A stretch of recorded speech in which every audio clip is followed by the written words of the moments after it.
네, 고맙습니다. 두 집사님. 좋은 음악 들려주셔서 감사합니다. 쉽지 않은 그 연주인데요. 그래도 마다하지 아니하시고 또 잘 준비해 주셔서 감사합니다. 지난 시간에 이 노아 홍수에 대한 말씀을 드렸습니다. 우리 창세기 8장 18절부터 있는 말씀을 보겠습니다. 창세기 8장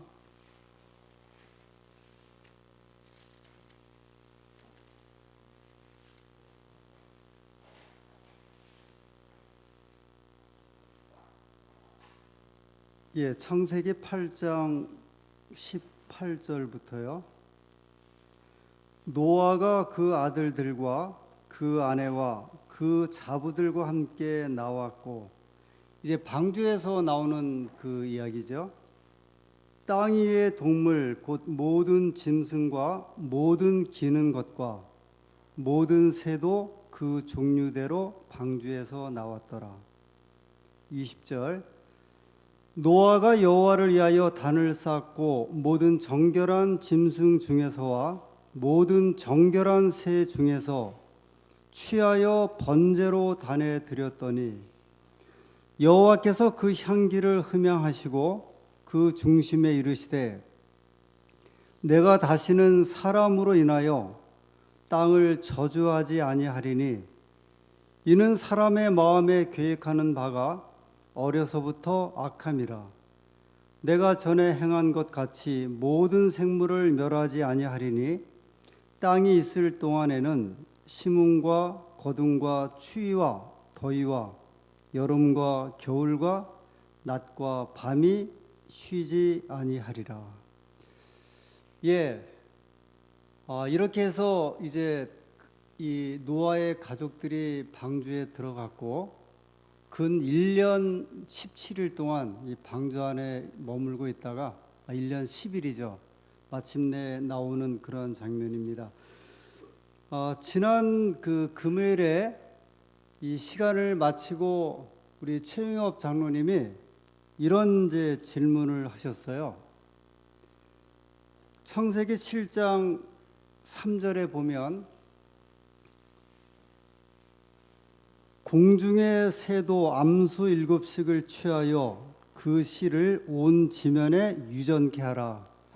이 말씀을 이제 장로님께서 이렇게 읽으시면서 왜 그 앞절에는요, 2절에는 짐승은 정결한 짐승은 7쌍, 부정한 짐승은 2쌍씩 구분을 하셨는데 새는 어떻게 된 겁니까? 그렇게 물어보셨어요. 새는 이제 구분이 안 되어 있거든요. 이렇게 설명을 좀 드렸는데요.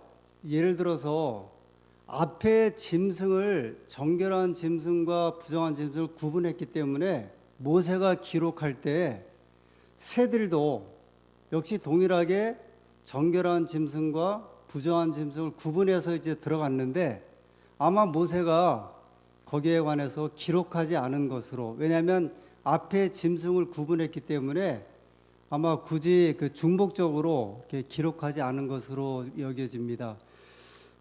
성경이 이제 어떤 부분은요 상당히 자세하게 서술을 해놓은 반면에 어떤 부분은 아주 이렇게 간단하게 이렇게 설명한 부분들이 있어요. 예를 들어서 창조 6일 동안의 기사에 관해서 소개를 할 때 모세가 우리가 궁금해하는 모든 것을 기록한 것은 아니고요. 이 필요한 부분만 기록했기 때문에 아마 이 7장 3절에 정결한 짐승, 부정한 짐승에 관한 구분도 그렇게 이제 이렇게 간략하게 하지 않는가 이렇게 생각이 듭니다. 또 그 외에요, 우리가 궁금해하는 모든 부분들을 이 성경이 다 말해줄 수 없다고 또 생각이 들어요. 특별히 노아 홍수에 관한 부분에 있어서 우리가 이제 그 증거들을 이제 다음 금요일부터 찾아 들어가야 되는데 우리가 궁금해하고 있는 그런 내용들 다 아마 일일이 소개는 하지 않을 거라고 생각이 됩니다. 이 주어진 말씀을 통해서 확인하게 된다고 여겨집니다. 자, 노아홍수가 이제 맞춰졌습니다. 지구가 물로 이제 완전히 뒤덮여주는 일이 벌어지게 되었는데, 근데 이 일은요, 하나님께서 세상을 창조하실 때 이 지구는 이미 물로 한번 뒤덮여진 일이 있었어요. 어느 때죠? 창세기 1장 2절에 보면 한번 볼까요? 1장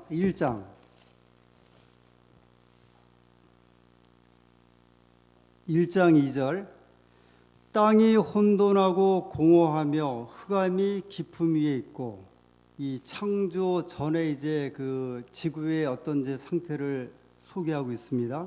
땅이 아주 혼돈하고 토후, 공허하며 보우, 이 히브리 말로 이렇게 되어 있는데요. 아주 이렇게 그 아직 완성되지 않는 그런 상태. 그러면서 흑암이 깊음 위에 있고 하나님의 신은 수면에 운행하시니라.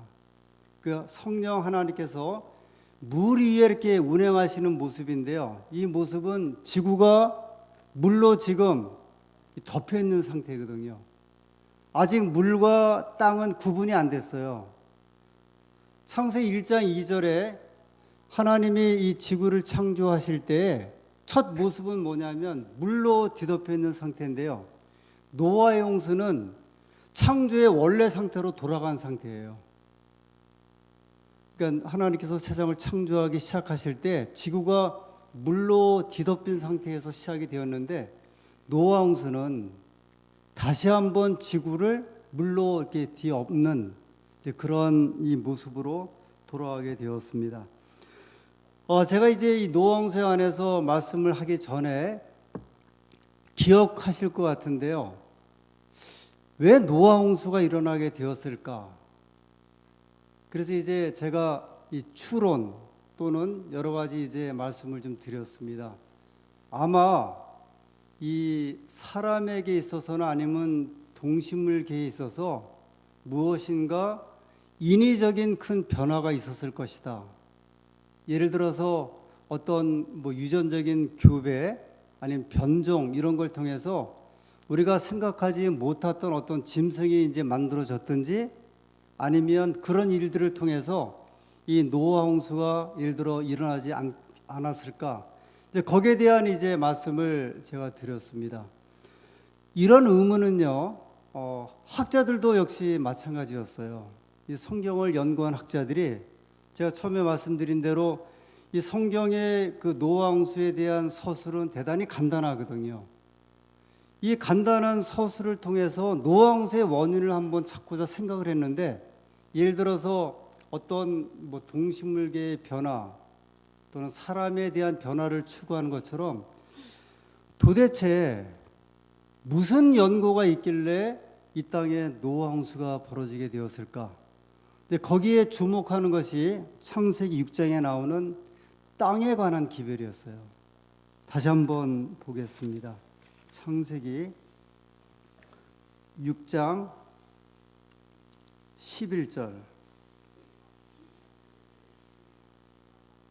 때에 온 땅이 하나님 앞에 폐괴하여 강포가 땅에 충만한지라.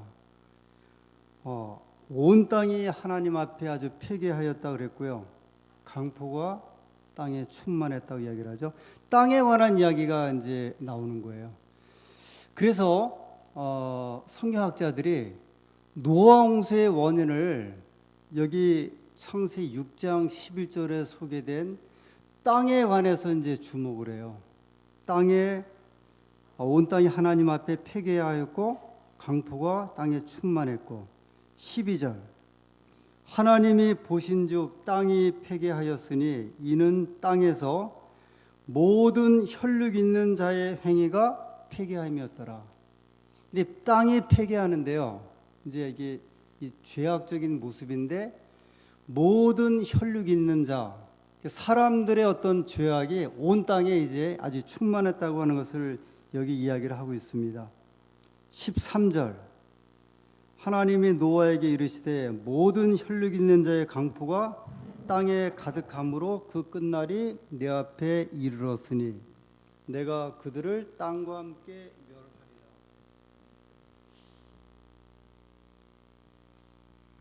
예, 계속해서 땅에 관한 이야기가 나오고 있습니다. 그래서 왜 하나님께서 노아 홍수 전에 이 땅에 관한 이야기를 이렇게 여러 번 반복을 하셨을까? 도대체 땅과 인간은 무슨 관계가 있길래 하나님께서 노아 홍수 전에 이 땅에 관해서 이렇게 말씀을 하셨을까?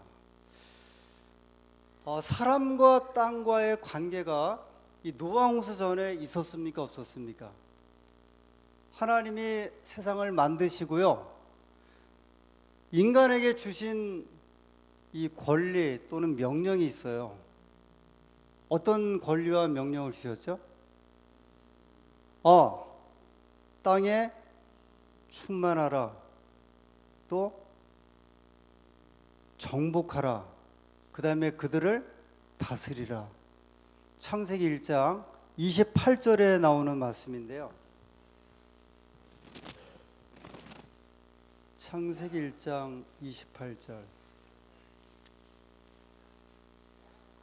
하나님께서 남자와 여자를 창조하시고요, 창세기 1장 28절에 하나님이 그들에게 복을 주시며 그들에게 이르시되 생육하고 번성하여 땅에 충만하라 그랬어요. 이것은 이제 이 인류를 이렇게 이제 퍼뜨리는 이제 그런 일이죠. 생육하고 번성하여 땅에 충만하라. 그 다음에요, 땅을 정복하라. 두 번째가 땅을 정복하라. 이 사람과 땅과의 관계가 이제 이야기를 하고 있습니다. 그 다음에 바다의 고기와 공중의 새와 땅에 움직이는 모든 생물을 다스리라 하시니라. 여기 창세기 1장 28절에 하나님께서 사람에게 명령을 주셨다, 명령을 하셨다. 그래서 이 명령을 이런 명령으로 이야기를 해요. 문화 명령 또는 통치 명령, 그렇게 얘기를 해요. 사실은 저도 이 문화 명령이라고 하는 말은 제가 예전에 이렇게 깊이 생각하지 못했는데요. 이 창세기 1장 28절을 이렇게 주석을 하면서 하나님께서 아담과 하와에게 주신 또는 사람에게 주신 명령이 있는데, 이 최초의 명령이었는데 그 명령은 뭐냐면 통치 명령이었다는 거예요. 통치 명령이라는 게 뭐예요? 예, 다스리는 거거든요. 그런데 이 통치 명령 가운데 인간들이 이 명령을 받고 이 땅에 대해서 했던 일 중에 한 가지가 뭐냐면 땅을 정복했다는 거예요. 땅을 정복했다는 말은 어떤 의미가 있습니까? 일반적으로 우리가 정복하다 했을 적에, 나라가 나라를 정복하다 했을 적에 그 정복의 의미는 어떤 게 있어요? 빼앗고 죽이고 그 다음에 다 이제 강탈하는 그런 일이 벌어져. 사람이 사람을 이렇게 정복할 때에 피 흘림이 있거든요. 그냥 정복하는 게 아니죠. 인류 역사에 이제 물론 이제 노아 홍수 이후로 우리가 역사를 기억하지만 사람과 사람이 사람을 정복했을 때 있었던 일들은요 엄청났거든요. 예를 들어서 제가 이제 중국에서 고등학교 이렇게 교과서를 이렇게 공부할 때요, 제가 고등학교에서 1년 공부했다 그랬죠. 거기에 그 중국사 속에 보면 진시황 당시에요, 진시황이 그 천하를 통일하면서 이 적군 40만 명을 산채로 순장했다, 그런 기록이 나와요. 살아있는 사람 40만 명을요 생으로 이 적국의 군사들을 갖다가 흙에 묻혀갖고 죽인 이야기예요. 매장했죠, 매장. 이 순장보다는 매장이에요. 사람이 짐승을 정복하면요 어떻게 정복을 하겠습니까? 때려잡는 거죠. 그럼 뭐 과거나 지금이나 사람이 짐승을 취급할 때 일들을 한번 생각해 보세요. 예를 들어서 그 양계장에서 이제 닭들을 그 KFC 이런 데로 이제 공급할 때 닭을 잡는데, 그 닭 잡는 거 한번 보셨어요? 야, 이 사람이 닭을 3-4마리를 갖다 벽에다 그냥 쳐서 이렇게 이렇게 탁탁 치면서 이렇게 죽이는 그런 동영상이 한번 이렇게 들어온 적이 있었거든요. 그러니까 그런 식으로 이제 사람이 땅을 정복을 했다는 거예요. 이 과거 역사를 보면, 물론 이제 노아 이후의 역사를 우리가 이야기를 하는데, 노아 홍수 이전에 하나님께서 사람들에게 주신 이제 통치 명령은 있는데, 그것은 이제 나무도 다스리는 거고요, 짐승도 다스리고 그런 명령을 주셨는데, 그 통치 명령을 받은 사람들이 그 통치 명령을 받을 때 그 동식물에 관해서 또는 어떤 생태계에 관해서 정말 질서 있고 존중하는 상태로 그것을 정복을 해야 되는데요, 다스려야 되는데, 사실은 하나님께서 그걸 지키고 보호하면서 다스리게 하셨는데, 사람은 어떻게 했냐면 그 땅을요, 땅에 있는 모든 것들을 다 아주 철저하게 이제 정복하는 형태로 간 거예요. 사람을 뭘로 만드셨어요? 흙으로 만드셨죠. 그럼 짐승은요? 짐승도 흙이에요. 그러면 사람이나 짐승이나 사실은 다 어떤 존재들이에요? 재료가 같거든요. 근데 사람은 만물의 영장으로 생각을 해갖고요, 만물의 영장인 사람이 짐승을 취급할 때는 똑같은 어떤 흙을 통해서 만들었던 그런 것이 아니고요, 아주 철저하게 그 짐승과 모든 것들을 아주 이렇게 죽이는 이런 상태로 이제 사람들을 취급하게 되어서, 그게 이제 역사예요. 그래서 이제 이 성경학자들이 노아 홍수의 원인을 물론 이제 여러 곳에서 찾는 중에 성경에서 찾는 것 중에 한 가지가 창세기 1장 28절에 주신 사람에게 주신 이 통치 명령을 사람들이 제대로 이제 구현하지 않았다는 거예요. 그들을 보호하고 잘 다스리고 지키는 것이 아니라, 그 창세기 2장 15절에 보면 하나님께 에덴 동산에서 아담과 하와에게 뭐라고 그러셨어요? 잘 다스리며 지키게 하라 그랬거든요. 에덴 동산 안에 있는 모든 생물들을 사람이 어떻게 해야 되냐면 다스리되 잘 다스려서 어떻게 하라? 지키게 하라 하셨는데, 인간의 역사는 그런 역사가 아니었다는 거예요. 결국은 그래서 이 하나님께서 인간을 통해서 땅을 치리하게 하셨고 관리하게 하셨음에도 불구하고 땅을 인간의 욕심과 또 인간의 마음대로 정복하는 가운데 결국은 그것이 노아 홍수의 한 원인이 되었다 이야기를 합니다. 한번 성경 창세기에 있는 말씀을 더 보겠습니다. 창세기 8장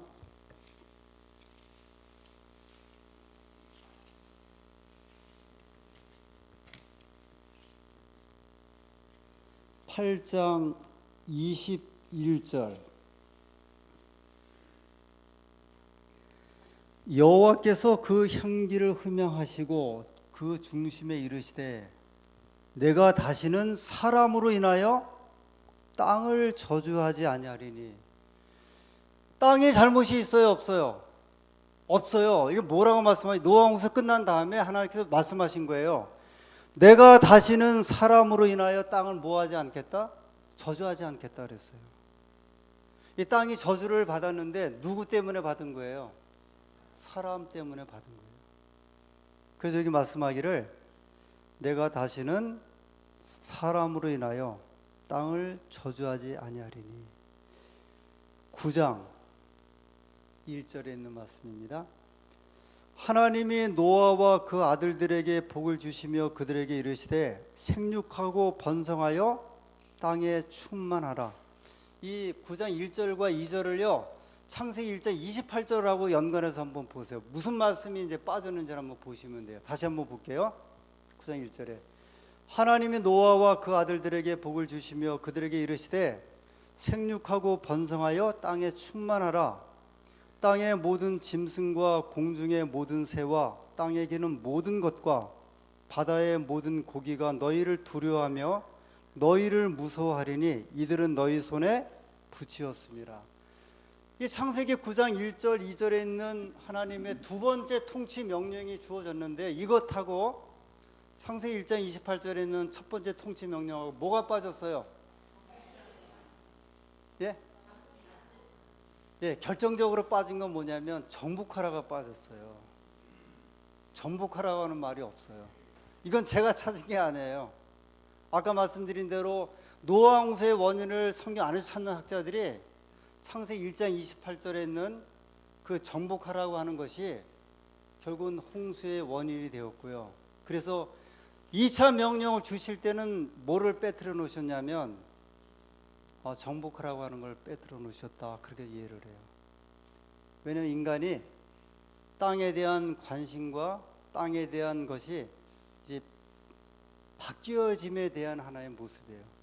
그런데 그럼에도 불구하고 지금도 사람들이 땅을 잘 관리하고 다스립니까? 아니면 정복합니까? 정복해요. 지금 우리가 하고 있는 것을 볼 때 노아 홍수 전에도 역시 같았을까요? 달랐을까요? 같았어요. 사람은 안 바뀌어요. 환경이 변하죠. 사람은 절대 안 바뀐다 그랬어요. 베드로의 성격, 그 급한 거 안 바뀌는 거거든요. 그거 안 바뀐다 그랬어요. 사람이 타고난 천성은 안 바뀐다 그랬어요. 그래서 이제 여전히 느린 사람은 여전히 느려요.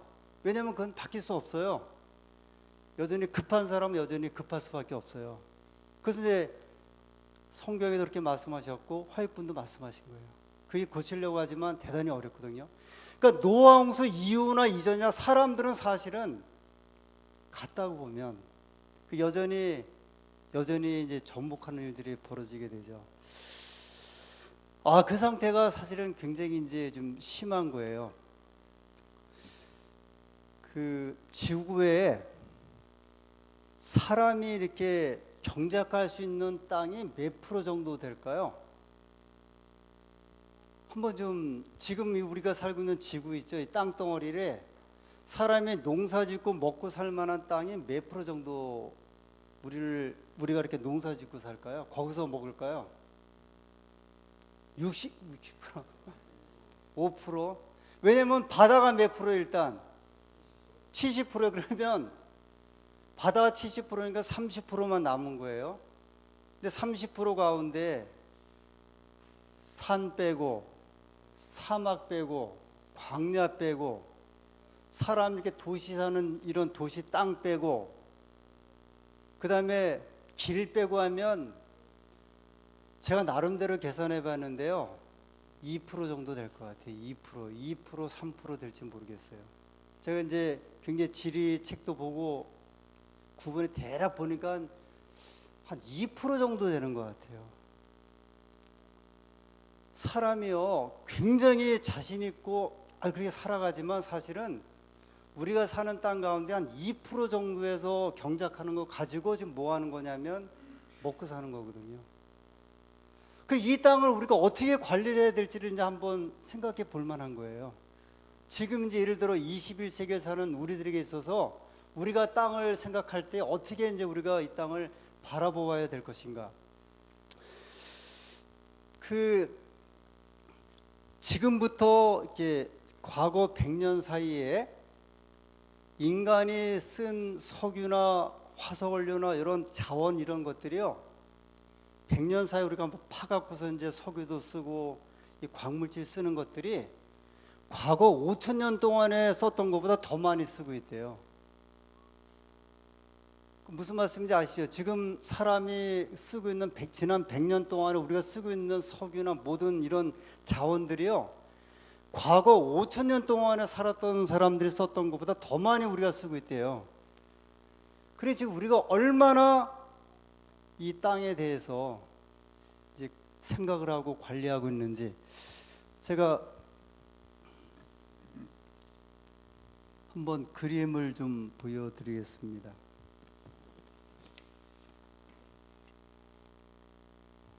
이게 무슨 장면인지 혹시 아세요? 이게 배추 갈아엎는 거예요. 그죠? 배추값이 폭락해갖고 할 수 없이 이제 갈아엎는 거예요. 야, 땅은 자기의 힘을 다해서 사람들에게 저걸 키우게 했는데 사람들은 어떻게 하는 거예요? 그냥 갈아엎어 버려요. 역시 지금도 사람들이 땅에 대해서 보여주고 있는 모습이 어떠한지를 이야기를 합니다. 2010년, 11년에 구제역이며 그 AI 이런 거 생겨갔고요. 2011년 2월 18일까지만 해도 총 880만 마리 소, 돼지, 닭, 오리 이런 것들이 다 어떻게 한 거예요? 살처분됐잖아요. 아주 산채로 어떻게 했어요? 자, 이 보세요. 이 돼지들을 이제 산채로 갖다 지금 파묻는 거예요. 이 오리들인지 다 오리 같아요. 닭은 저렇게 다 날아가니까 오리들이 이제 몰아갖고서 지금 어디로 들어가는 장면이에요? 땅속으로 들어가는 장면이에요. 이거는 땅에다가 그 폐기물을 갖다 이제 그 몰래 파묻은 건데 그걸 이제 끄집어내는 이제 이런 장면들이에요. 사람이 여전히 지금 땅에 취하는 행동은 노아홍수 이전에 땅을 전복하였던 그런 실태나 지금 뭐 전혀 바뀌질 않는 거예요. 이건 중국인데요. 중국은 지금 워낙 그 개발하느라고 정신이 빠져갖고요. 우리나라 같이 이렇게 안산천에 그래도 저런데 잉어가 살 수 있고 지금 이런 상태가 아니에요. 일단은 그 경제가 우선이기 때문에 대부분의 그 하천을 가면 이게 다 이제 그 공장 폐수들이 지금 이렇게 흘러가는 모습들이에요. 그 다음에 이 폐수가 이제 강에 이렇게 밀려와 갖고서 지금 옮겨 있는 그런 모습들입니다. 땅이 지금 하나님께서는 어떻게 하셨어요? 인간에게 땅을 주셨어요. 먹고 살라고 땅을 줬는데 인간은 땅을 어떻게 하고 있냐면 이제 더럽히는 이제 이런 장면들이죠. 이런 쓰레기에 관한 이런 것들이요. 그 유명한 유대인 그 유태인 600만 명 학살했던 여러 수용소 가운데 하나 아우슈비츠 수용소에 그 가스실에 들어가 죽은 사람들 맨발로 알몸으로 들어가 죽었는 다 이제 옷이며 안경 다 뺏어갔고요. 보관해 놓은 건데 이건 신발들이에요. 얼마나 많은 사람들이 600만 명이 생체로 그 가스실에 죽어 나갈 때 이 시체들이에요. 2차 세계 대전이 끝나고 이제 시체들 이제 전쟁터에서 죽은 시체들. 난리도 6.25 난리가 뭐 난리가 아니라고 하는 6.25 전쟁의 그 희생자들에 대한 시신들이요. 이런 것들이 빨리 지나가죠. 다 그 피들이 어디로 다 묻히는 거예요? 땅으로요. 땅으로. 하나님은 이 땅에 사람을 위하여 땅을 주셨고 잘 관리하고 지키게 하셨지만 안 그런 거거든요. 러시아는 이 기록에 보니까요, 땅 반 이상이 이제 못 쓰게 됐대요. 너무 화학적인 거 오염이 심해갖고, 그 다음에 방사능 이런 것들 처리를 이런 한국은 지금 방사능 폐기물들을 제대로 좀 처리를 못 하잖아요. 그 못 구해 지금 땅을 아주 어렵죠. 근데 소련은 그냥 어떤 땅을 갖다 파갖고 그냥 다 묻어버렸어요. 근데 그게 지하수로 넘어가면서 그게 뭐 수백 년씩 이제 가는데 그런 영향들이 그냥 그러니까 사람이 하고 있는 그 땅에 대한 어떤 이런 저주스러운 일들이요. 동식물계를 포함을 해갖고 그 다음에 이제 무분별하게 이렇게 그 남획하는 거 있잖아요. 그 살렘 다 그냥 이렇게 베버리고 다 없애버리고 이런 것들이 지난 100년 사이에 지난 5000년 사이에 있었던 그 모든 것을 다 상쇄할 정도로요. 아주 급속하게 이제 바뀌어지기 시작을 합니다. 하나님께서 우리로 하여금 우리가 지켜야 할 이 생태계에 대한 것 이제 반복되고 있어요. 사람의 격을 말할 때 뭐라고 말을 합니까? 인격이라고 그래요. 그죠? 사람마다 다 인격이 있어요. 땅도 격이 있어요. 그걸 뭐라고 이야기를 할까요? 그걸 직격이라고 한대요. 직격. 땅도 직격이 있어요. 짐승도 격이 있고. 그래서 원래 이제 성경의 도살법은 짐승을 도살할 때 어떻게 도살하게 되냐면 짐승들도 고통을 주지 말고 도살해야 된대요. 고통을 주면서 도살하는 게 아니고요. 짐승을 우리가 먹긴 하되 그 짐승을 위해서 짐승도 권리가 있는데 사람으로 말해 인권이 있는 것처럼 짐승의 권리가 있는데 그 짐승도 잡을 때에도 가급적이면 고통 없이 빨리 잡아야 된다는 거예요. 그래서 이제 요새는 소나 이런 거 이렇게 잡을 때 전기 이런 걸로 그냥 갑자기 충격을 줘서 갑자기 이제 이렇게 소를 이제 잡죠. 왜냐하면 소를 사람이 먹긴 하지만 그 짐승을 먹을 때에도 그게 뒤바뀌어 갖고 사람이 짐승이라고 한번 생각해 보라는 거예요. 그게 어디에서 있었냐면 저 2차 세계대전 때 600만 명이 가스실에서 죽었던 경험이고, 그것뿐만이 아니라 전쟁이 났다 하면, 아니면 지금 이제 예를 들어서 수많은 이렇게 살인 사건들이 벌어지잖아요. 이런 일들이 다 뭐냐면 사람이 사람에 대해서, 짐승에 대해서, 그래서 이제 많은 분들은 사람이 짐승에게 대했던, 그렇게 가볍게 대했던 생명에 대한 경시풍조 현상이 누구에게 또 온 것이다? 사람에게 온 것이다, 이렇게 이해를 해요. 어쩜 사람이 저렇게 잔인할까 하는데 이미 사람은 짐승들을 통해서 그것을 사람에게 옮겨왔다, 이렇게 생각을 합니다. 그래서 하나님께서 우리들에게 이제 주시는 기별 가운데 한 가지는 이 탄식하는, 여러분 잘 아시는 로마서 8장에 보면 피조물들이 하나님의 아들이 나타나기를 탄식한다 그랬잖아요. 그러니까 지금 이 세상은 모든 피조물들이 탄식하는 시대라는 거예요. 사람들이 관리하고 잘 보호하고 같이 나가야 할, 우리와 함께하고 있는 어떤 그런 동식물들에 대한 그 정복적이고 이 경시적인 풍조가 마침내 그 만물들이 탄식하면서 누가 오기를 소원하는 시대가 되었냐면 예수님께서 오시는 그 시대가 소원하게 되었다고 말씀을 합니다. 그래서 오늘 이제 그 몇 년 전에 그 교과책에 보니까, 전에는 그런 게 없었는데요. 이 교과에 창조에 관한 이런 교과를 할 때 보면 이제는 뭐가 하나 딱 추가가 돼서 공부하냐면 생태계에 대해서 공부를 해요. 자연 환경에 대해서. 우리 교회에서도 그렇게 하고 있어요. 이제 예전에 창조할 때는 그런 내용이 없었는데요.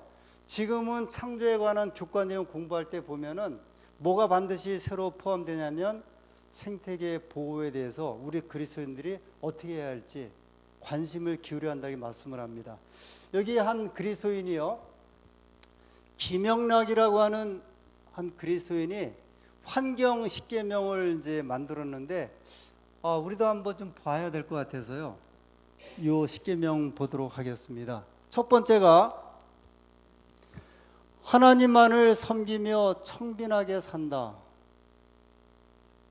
너무 우리가 물질에 의해서 이렇게 물질의 노예가 되거나 종이 되어서 살지는 말자는 거예요. 우리 예수님의 재림을 준비하는 그리스도인이, 또는 그리스도인으로 이 환경을 생각할 때, 그래서 물욕을 버리고 선한 청지기가 되자, 이웃과 자연을 위해 기도하자.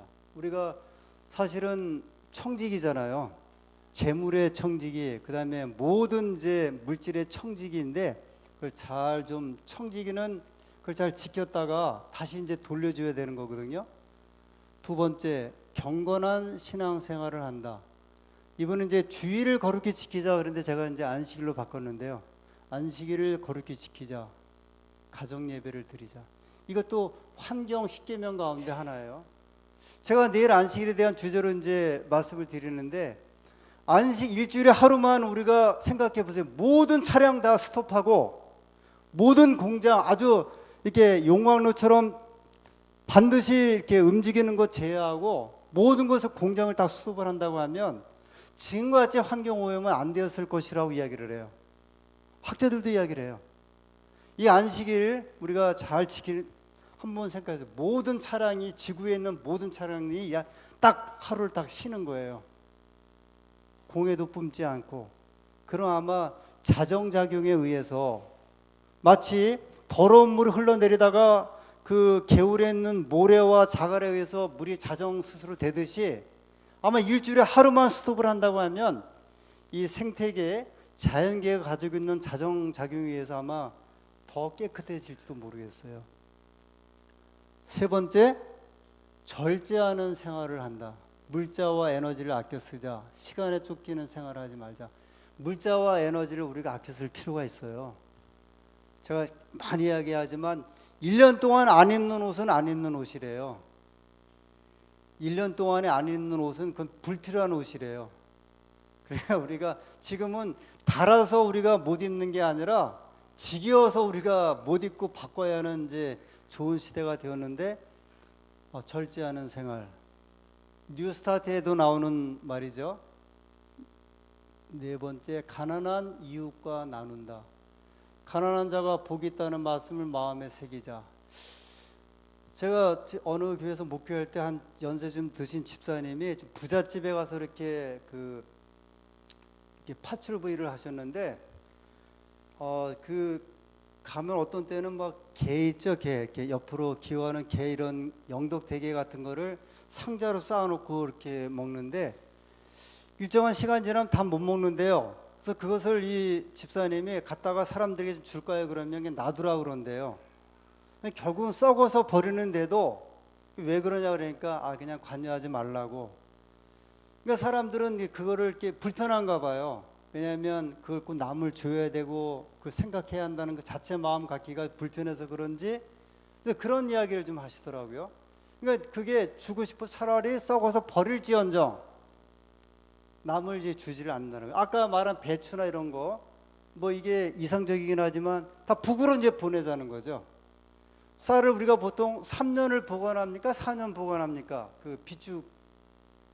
마지막 3년, 5년까지 보관한다고 제가 들었는데 5년째 되는 쌀은요 먹지 못한대요. 근데 이제 우리가 비축하는 거예요. 가뭄이나 어떤 만일의 사태를 위해서 비축해서 두긴 하는데 그런 쌀들을 그냥 좀 이렇게 가난한 사람들에게 보낸다든지, 이게 너무 이상적이라, 지금 시대가 이상적이라 안 맞는 이야기긴 하는데요. 근데 우리가 실행하고 있어요. 왜냐하면 푸드뱅크라는 거 있잖아요.